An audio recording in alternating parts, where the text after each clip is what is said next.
आज के video lecture में हम लोग देखेंगे 3 टॉपिक्स। सबसे पहले है ब्राउज़र, यूआरएल और डीएनएस। कल के लेक्चर में मैंने बताया था इंटरनेट बेसिक्स से रिलेटेड कुछ पॉइंट्स, और ये आज का जो टॉपिक आप देख रहे हैं इसमें से भी कुछ एग्ज़ाम में क्वेश्चंस पूछे जाएंगे। तो चलिए सबसे पहले देखते हैं ब्राउज़र क्या है, उसके बाद हम लोग समझेंगे यूआरएल क्या है, फिर हम देखेंगे डीएनएस क्या है। देखें, मैंने कल बताया था कि इंटरनेट जो है एक समंदर के जैसा है। उसमें नॉलेज है, इंफॉर्मेशन है, सूचना है, और जो भी इंसान जहन में ख्याल करता है, जो सोचता है, वो सारी चीज़ें वहाँ पे अवेलेबल है।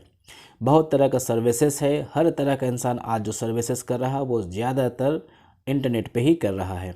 ठीक है, तो अब देखते हैं इंटरनेट से हम इंटरेक्ट कैसे होंगे, हम इंटरनेट का यूज़ कैसे करेंगे, हमारे पास कौन सा एप्लीकेशन सॉफ्टवेयर होना चाहिए या कौन से ऐप्स होना चाहिए जिसके माध्यम से हम दुनिया के किसी भी वेबसाइट्स में हम जा सकते हैं। तो उसके लिए सबसे पहले हम देखेंगे ब्राउज़र।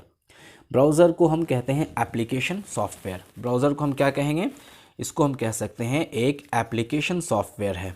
ठीक है ना, एप्लीकेशन सॉफ्टवेयर है, यानी इस ब्राउज़र को हम ओपन करेंगे, उसके बाद हम किसी भी वेबसाइट में इंटर कर सकते हैं और फिर वहाँ से जो भी इंफॉर्मेशन हो या जो भी सूचना हो हम वहाँ से ले सकते हैं, या कुछ डेटा डालना है, डेटा लेना है, या कुछ डाउनलोड करना है, हम उसके वेबसाइट में जाएंगे किसके माध्यम से, ब्राउज़र के माध्यम से। तो आज के ज़माने में, आज के मार्केट में बहुत सारे ब्राउज़र्स अवेलेबल हैं, चाहे आप लैपटॉप यूज़ कर रहे हैं, डेस्कटॉप में है या मोबाइल में है, आप ब्राउज़र ओपन करेंगे तभी आप किसी के वेबसाइट्स में जा सकते हैं। ठीक है, तो ब्राउज़र सबसे पहले देखते हैं इसकी डेफिनेशन। ब्राउज़र जो है ये एप्लीकेशन सॉफ्टवेयर है। ठीक है, एप्लीकेशन सॉफ्टवेयर उसको कहते हैं जिस पे हम लोग काम करते हैं। तो ये एप्लीकेशन सॉफ्टवेयर किस पर्पज़ के लिए है, यानी वर्ल्ड वाइड वेब, यानी जो हमने कल लास्ट लेक्चर में बताया था आपको www, या इसको वेब भी कहेंगे हम। इसमें हम कैसे एंटर करेंगे, हम इंटरनेट की दुनिया में कैसे जाएंगे, हम इंटरनेट से इन्फॉर्मेशन को, सूचना को कैसे निकालेंगे, वहाँ से डाउनलोड कैसे करेंगे, या फिर हम मेल को कैसे सेंड करेंगे, मेल कैसे हम जो है रिसीव करेंगे, सेंड करेंगे, वो सारी चीज़ के लिए हमें ब्राउज़र को ओपन करना होगा। तो ब्राउज़र क्या है, एक सॉफ्टवेयर है। इसको आप मोबाइल पे भी ओपन कर सकते हैं, डेस्कटॉप में भी, लैपटॉप में भी ओपन कर सकते हैं। तो एक तरह का ब्राउज़र गेटवे है जहां से हम इंटरनेट की दुनिया में जा सकते हैं। बहुत सारे आज के मार्केट में अवेलेबल हैं, जैसे इंटरनेट एक्सप्लोरर एक तरह का ब्राउज़र है, गूगल क्रोम जो सबसे ज़्यादा पॉपुलर है, गूगल क्रोम। उसके बाद मोज़िला फायरफॉक्स भी है, ओपेरा है, लिंक्स है, सफारी है। तो इसमें से कुछ जो ब्राउज़र्स है जिसको आप लोग जानते हैं, और कुछ को आप हो सकता है आप नहीं जानते होंगे, लेकिन इसके अलावा और भी बहुत सारे ब्राउज़र्स अवेलेबल हैं। लेकिन जो लोग हम लोग जो यूज़ करते हैं ज़्यादातर, या तो इंटरनेट एक्सप्लोरर है, या गूगल क्रोम है, या ओपेरा भी लोग यूज़ करते हैं। ठीक है, अब आप कौन सा यूज़ करते हैं, आपको कौन सबसे अच्छा ब्राउज़र लगता है, आप ज़रूर कमेंट बॉक्स में बताएंगे कि कौन सा ब्राउज़र आप यूज़ करते हैं। तो ये ब्राउज़र आपको समझ में आ गया कि ब्राउज़र एक एप्लीकेशन सॉफ्टवेयर है जिसके माध्यम से हम इंटरनेट की दुनिया में हम इंटर कर सकते हैं। ठीक है, चलिए अब दूसरे टॉपिक की तरफ चलते हैं।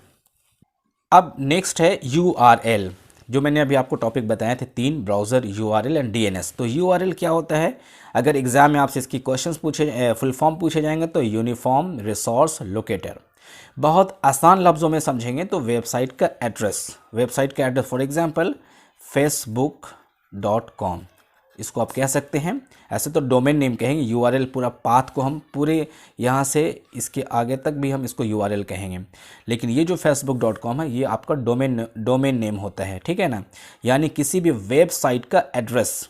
ठीक है, मैंने कल बताया था ना वेबसाइट होता है क्या है, वेबसाइट में किसी भी कंपनीज़ का या शॉप का या ख़ुद पर्सनल का हम लोग इन्फॉर्मेशन को उसमें डालते हैं और उसको इंटरनेट की दुनिया में हम डाल देते हैं ताकि लोग उसको देखें, शेयर करें और उससे फ़ायदा उठाएं।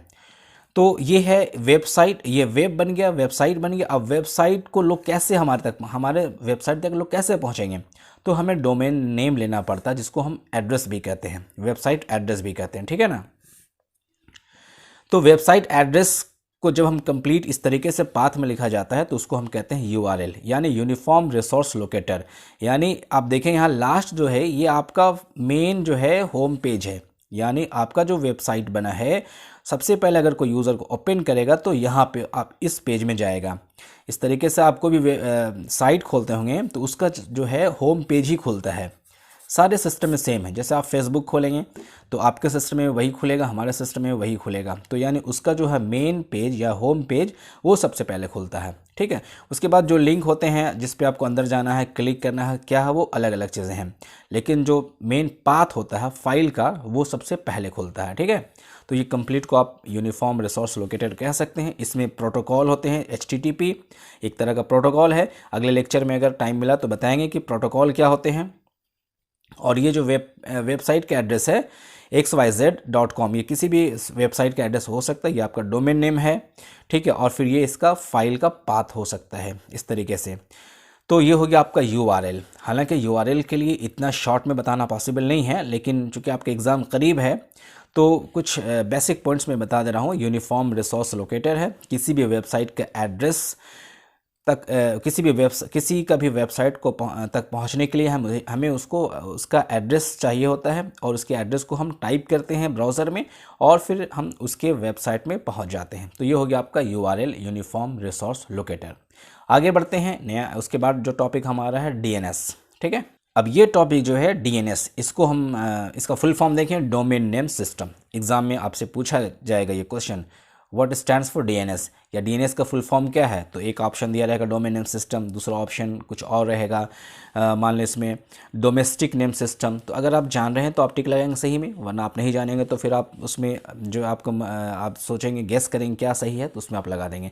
तो डोमेन नेम सिस्टम है, ये है क्या, एक तरह का ये क्या है, टेक्नोलॉजी है। इसको हम टेक्नोलॉजी कह सकते हैं। अब ये टेक्नोलॉजी कैसे है, तो अब देखें थोड़ा सा यहाँ पर समझना होगा, ठीक है। एक सिस्टम है, ठीक है, एक सिस्टम यहाँ पे है और एक दूसरा सिस्टम है, राइट। तो सिस्टम में जब डेटा को ट्रांसफ़र किया जाता है इंटरनेट में या नेटवर्क में, तो सिस्टम को समझने के लिए नंबरिंग सिस्टम जो होता है वो इजी होता है, ठीक है।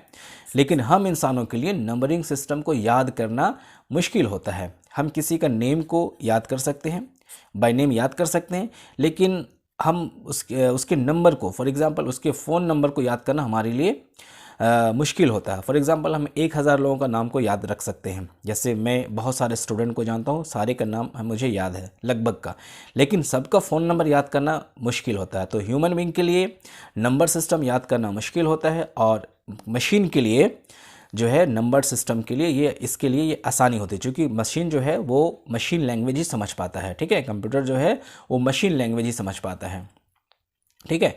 तो अब देखते हैं डोमेन नेम सिस्टम क्या करता है यहाँ पे। तो यहाँ देखा डेफिनेशन पहले, it provides a name to number. क्या प्रोवाइड्स करता है, नेम टू नंबर, नाम को लेता है और किस में बदल देता है, नंबर में। मैपिंग और ट्रांसलेशन, यानी DNS ट्रांसलेशन का काम करता है। अब किसका ट्रांसलेशन अभी आगे बताएंगे। Easy to remember names on a network and the internet. तो डोमेन नेम सिस्टम क्या कर रहा है कि मान लें अगर XYZ एक वेब पेज का नाम है, XYZ ये वेब पेज का एड्रेस है, तो ये नाम हम गूगल पे या ब्राउज़र पे टाइप करते हैं और फिर इंटर प्रेस करते हैं, तो हमारे सामने वो पेज जो है वो ओपन हो जाता है। लेकिन ये पेज ओपन होता है, लेकिन DNS क्या करता है, इस नाम को लेके ट्रांसलेट कर देता है IP एड्रेस में। अब आपके सामने एक सवाल होगा कि IP एड्रेस क्या होता है। तो IP एड्रेस नेक्स्ट टाइम कभी बताएंगे कि IP एड्रेस क्या होता है। फिलहाल एक एग्जांपल हम यहाँ पे लिख दिए हैं कि इस तरीके से IP एड्रेस जो है पॉइंट डॉट करके यहाँ पे इस तरीके से लिखा जाता है 192.124.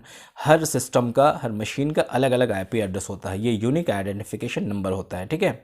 IP मतलब इंटरनेट प्रोटोकॉल होता है। तो इसको हम लोग बाद में समझेंगे, पहले हम समझते हैं DNS क्या करता है। बहुत सिंपल सा है, जैसे XYZ है, लेकिन कंप्यूटर क्या है, कंप्यूटर को तो नंबर समझना है।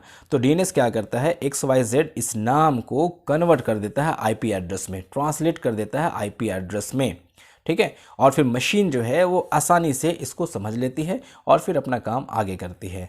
तो DNS आपको समझ में आया। DNS क्या है, डोमेन नेम सिस्टम, एक ऐसा टेक्नोलॉजी है जो क्या करता है, नेम टू नंबर, नाम को नंबर में यानी IP एड्रेस में ट्रांसलेट कर देता है। तो इससे दोनों को फ़ायदा है, हम ह्यूमन बीइंग को भी फ़ायदा हो गया, क्योंकि हमें नाम याद करना ज़्यादा आसान है, लेकिन मशीन के लिए ये IP एड्रेस ज़्यादा सूटेबल होता है। इसलिए DNS का काम ये है कि वो ट्रांसलेशन करता है। तो मैंने आपको 3 टॉपिक्स आज बताएं, ब्राउज़र क्या होते हैं, और उसके बाद मैंने बताया आपको URL क्या होता है, DNS क्या होता है।